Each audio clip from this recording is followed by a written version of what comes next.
Uncharted is one of the most recognized names in the action-adventure genre, and for almost 15 years, they've delivered over-the-top treasure-hunting action alongside engrossing stories and memorable characters. Today, I'm going to jump back into the most revered of them all, and some would say the most important, Uncharted 4: A Thief's End. Not with rose-covered nostalgia, or a giddy fanboy's luster to glamorize his favorite game, but as a critic of Naughty Dog's once iconic and very trendy game design philosophy. Alongside The Last of Us, Uncharted has paved the way for many industry standards in cover-based shooting and story development, so it's important to see if its influence truly does stand the test of time. To analyze Uncharted 4, I'm going to be breaking down its game mechanics in several sections: climbing and platforming, combat, pacing, and concluding with a brief discussion of the game's lasting story and character impressions. This is Uncharted 4, almost 5 years later.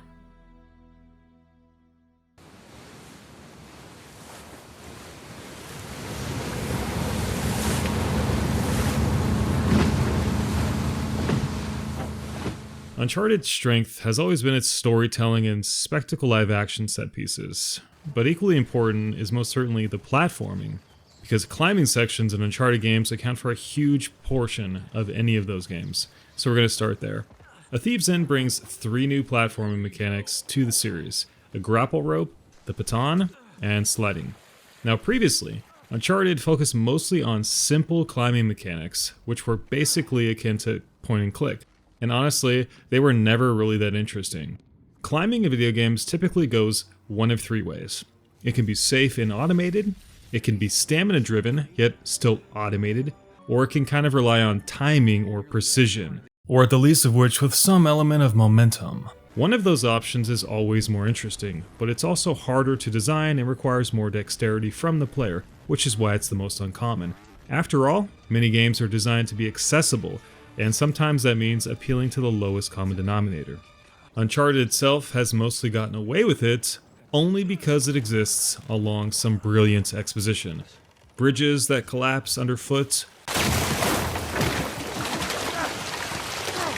cliff sides that crumble to the ground as you climb, pipes that break off the sides of buildings, even an entire house blown to pieces as you run and climb through it. This over-the-top presentation can make the otherwise very boring job of climbing and traversal in these games more exciting than it actually is. Now gameplay-wise though, the effect onto the player is mostly null and void, as it's no danger at all to Nathan Drake, the character you're always playing. And honestly, not much of a challenge either, because you can't actually fall when you're secured to a handhold, most of the time. Only if it's a jump can you actually fall and die. So you have to imagine all the money and time that went into building this spectacle into these tiny little moments is here solely to detract from the inherent boredom of what is essentially a glorified QuickTime event. On the system side, these artificial danger moments have a practical use though, and that is to push the adventure forward. Terrain might just collapse all of a sudden at any moment under Nathan, and he may fall into the next gameplay area, sometimes coinciding directly with the next story beat.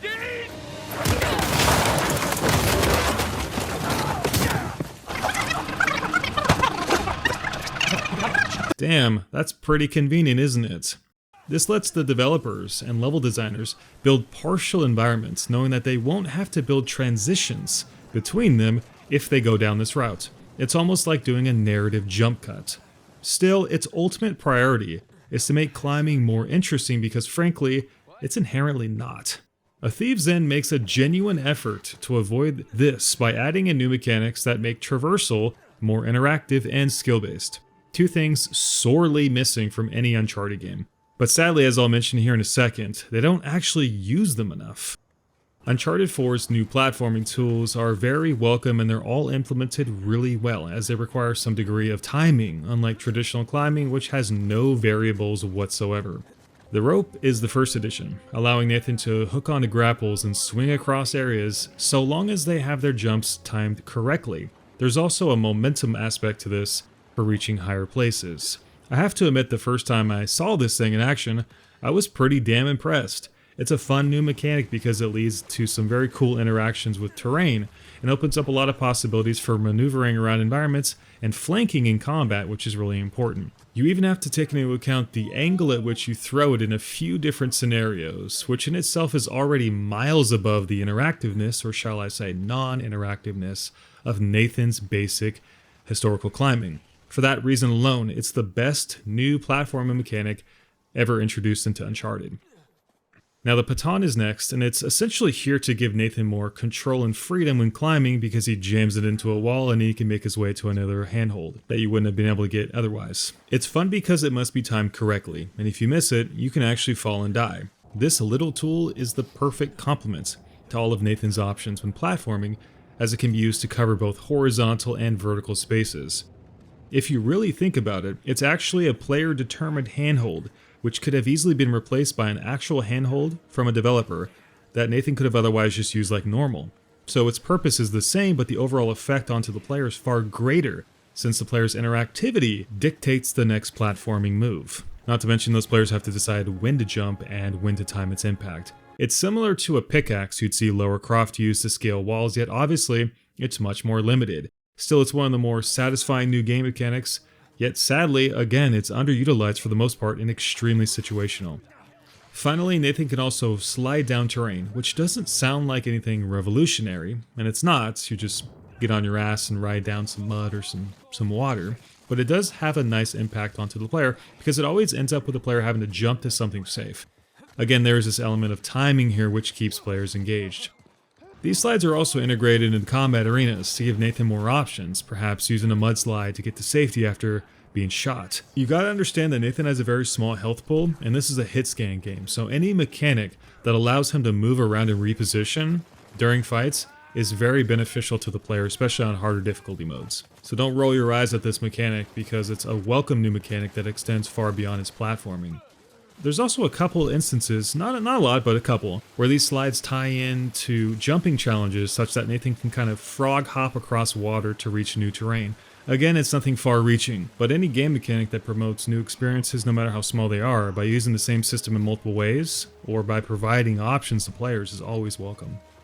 Now mechanically, the execution windows on all three of these new mechanics are extremely lenient, but at least they add a little thought processing by the player, as well as having a direct failure state should they mess up. They're also just fun, which is crucial, but most importantly, they break up the sheer monotony of the baseline climbing, which again is overused and extremely mechanically dry. After playing A Thief's End, I don't know I could ever go back to the routine climbing of other Uncharted games, and that is a sign of a well-designed sequel mechanic. However, and this is bizarre, Uncharted 4 does not take advantage of these new tools. That often, the frequency at which you use them is quite low, and the game is hell-bent on never combining them into a single platforming challenge. The vast majority of time spent platforming in this game will be basic climbing, which offers no challenge or danger at all. The baton itself isn't even found until Chapter 13, which is more than 3/4 of the way through the game. It's a fun mechanic, but it's barely used. Furthermore, there's only 1 or 2 times where Nathan actually gets to chain all of these gameplay tools together: the rope, the baton, and the sliding. In fact, this little series here is the first time where players get a drawn-out sequence of multiple platforming challenges in a row. And guess what? It's 10 minutes before the game ends. This is the most fun platform sequence in the game. Why are these mechanics not used enough? One has to assume the cost of developing content to feature all these things is extremely high, thus we're substituted primarily for cheaper climbing section material. If the developers focused exclusively on these fun tools, they'd surely have to make levels larger and more intricate as players cover much more ground with them. Not to mention design entire environments specifically for the new gadgets. That would certainly create a lot more work and challenges for a team that already had their hands full making an extremely detailed game. Uncharted 4's new platforming mechanics are there to make the gameplay extremely fun and dynamic, and they do at times when they are actually utilized, but the game doesn't actually use them enough.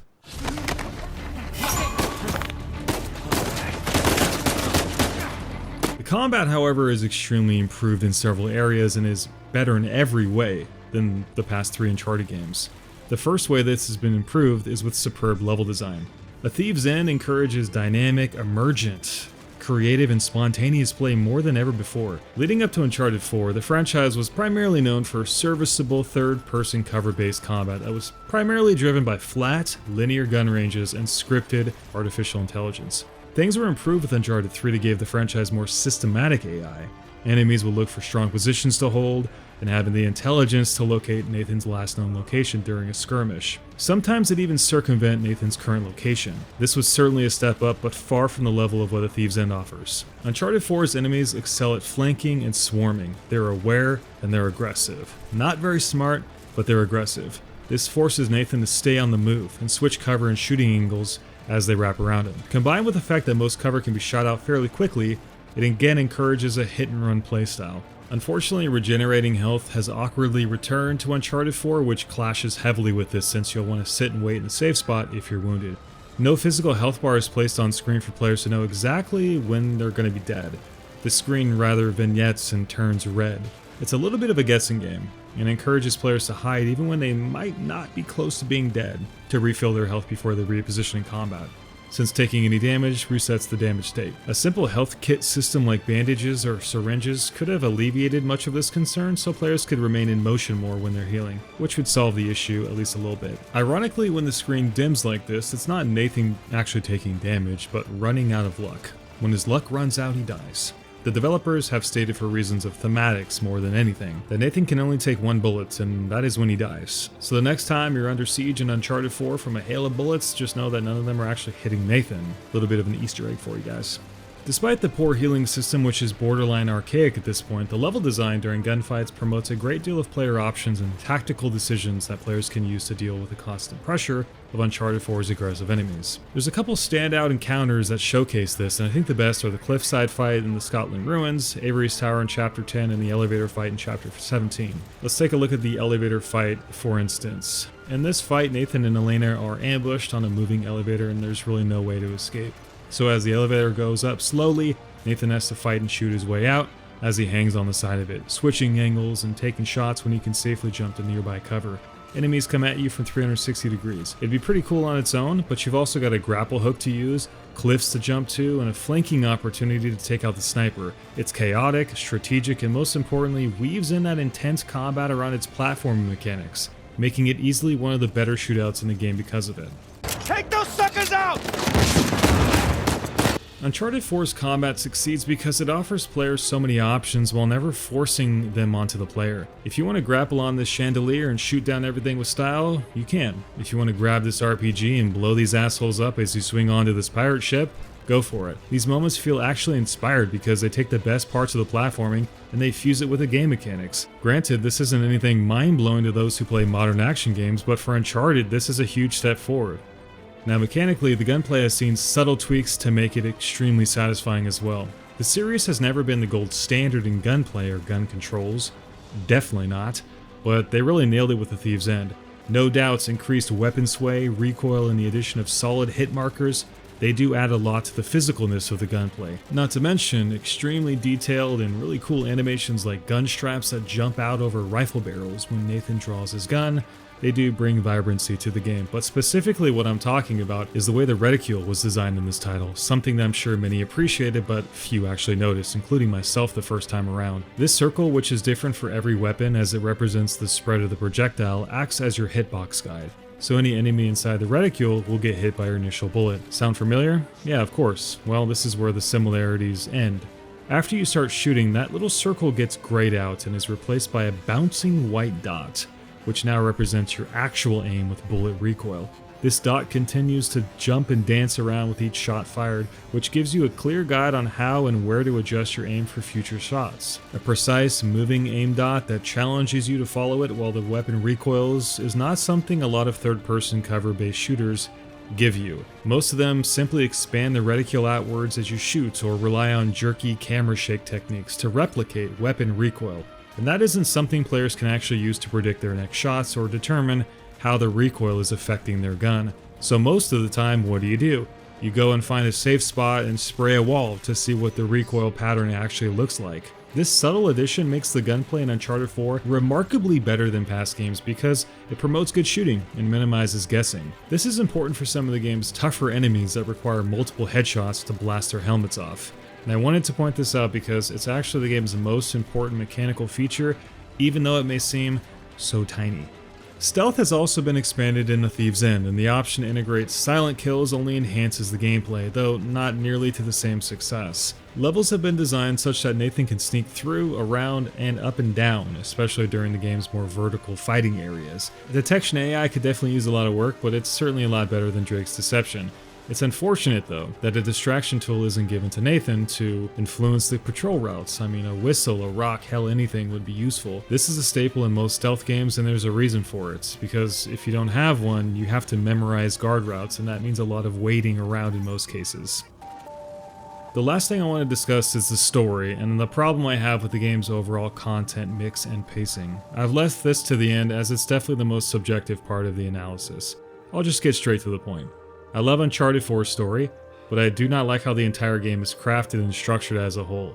And this is me speaking strictly from a gameplay perspective here. Going back to play the game again, the problem that immediately surfaced was that there just wasn't enough actual shooting gameplay in relation to the story and platforming content. Essentially what you've got with The Thief's End is an extremely fun, yet very short intro boat fighting set piece that certainly makes a great introduction, but it's followed by an overly drawn out flashback sequence, which acts as the game's climbing and grappling tutorial. Normally this wouldn't be a problem, but immediately thereafter is another long climbing section at the prison, which basically serves the exact same purpose. Then you've got another slow-paced section with Elena, which honestly feels like it could have been the game's true introduction to establish characters, plot, motives, etc., Nathan's history and so forth. It's not until almost 2 hours in that you get a proper shootout. Next up, you have a slow stealth section, which definitely sets up the narrative in many regards, but is riddled with another major climbing section, which again drags on for far too long. Afterwards, finally, Nathan and Sam arrive in Scotland around the 3 to 4 hour mark, and it's only then that the game starts to take off. Everything beyond this point is paced pretty well, and the story gets pretty exciting. There's also some nice open area stuff during Chapter 12, in which you can embrace the Uncharted in Uncharted 4. 6 hours in, you've got the pinnacle of the game, which is the Madagascar chase scene, one of the only major set pieces of the game. It's exhilarating, insane, and it definitely rivals the airplane crash and Drake's deception, probably surmounting it. The best part about this sequence is that players remain mostly in control while all the crazy shit's happening in the background, and they have different choices during the action. Granted, it always ends the same way, but that choice is what's important in the moment because it gets you to feel that you're not just a part of the action, you're creating it as it happens. I love the story and the adventure of Uncharted, but this is what draws me in and keeps me wanting more. I'm just shell-shocked that A Thief's End doesn't provide more of these, Uncharted moments. From this point onwards, nothing else even comes close.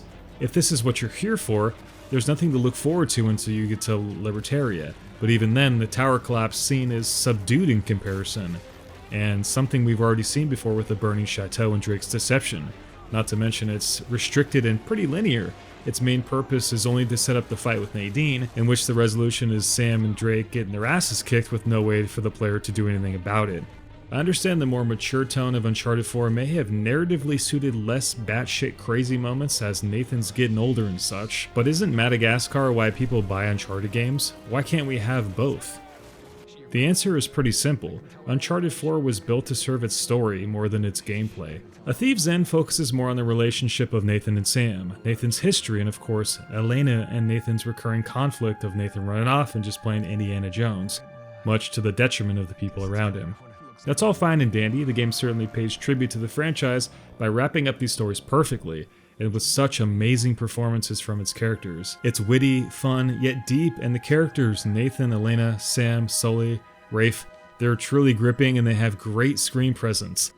The interplay, especially between Sam and Nathan, is just magic. I think all of their interactions were extremely interesting and very natural. The detailed inside the world that these characters inhabit as well is nothing short of impressive, immersive, and just incredibly atmospheric, packed with detail and surprises everywhere.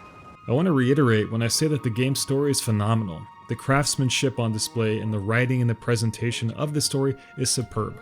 If this was somehow a movie, I'd be in heaven at the arcs in this game. They really captured the idea of friends getting older, the difficulty of adjusting to a new life, and the trouble it can cause, not just to you, the people you care about too. Kindling ashes still make a fire if you don't put it out. So much of the writing was dedicated to this, especially with Nathan's brother Sam, and it's captivating stuff. And don't forget about the most heavy-handed narrative tool constantly dangling overhead.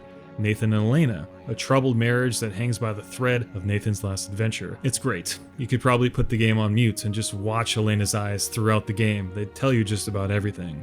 But you have to judge a game on everything it provides, not just the good stuff. All too often we remember games for what they achieve, not for what they could have done better. If I'm grinning ear to ear while doing this, but yawning when I'm doing this, it's going to drag down those good times. If I'm craving more of this, but I'm constantly asked to do this, it's going to matter to me. Maybe not when we self-reflect on it years down the road because we only remember those good things, but definitely in the moment while playing, and especially a second time through. Uncharted 4 is almost twice the length of any other Uncharted game, yet has arguably less of the things that make it exciting than most of what came before it. Its gameplay is finally dynamic and refined, but it's surrounded by so much boring climbing, even though the game has the tools to make those areas more interesting and greater frequency.